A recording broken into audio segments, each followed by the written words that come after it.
Labour lodge हे design केले गेले आहेत एक मोठी कॉर्पोरेट हाऊसने. ही कॉर्पोरेट हाऊस इन्फ्रास्ट्रक्चरमध्ये आहे. त्यांचं म्हणणं असं आहे की आम्ही काहीच लेबरसाठी करणार नाही. जर काय त्यांचं डोकं फुटलं, हात तुटला, आम्ही फक्त हॉस्पिटलामध्ये टाकून देऊ, पण आम्ही त्यांच्यासाठी काही स्पेशल करणार नाही, खर्च एक्स्ट्रा करणार नाही. असले प्रोव्हिजन्स केले गेले आहेत लेबर लॉजमध्ये.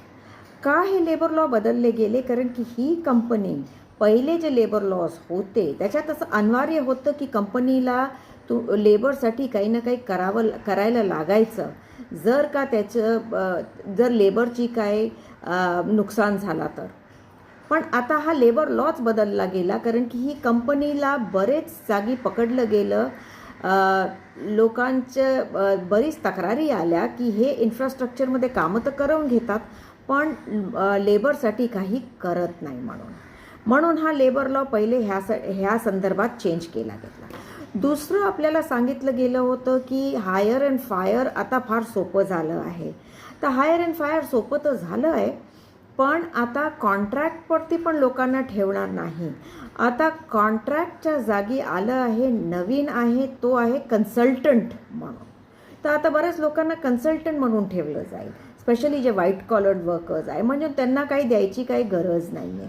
त्यांचा हक्क तितकाच राहतो की तुम्ही या कामाला, आणि जर का तुम्हाला जास्ती वेळ काम करवलं गेलं तर एक्स्ट्रा पेमेंट काही केलं जाणार नाही.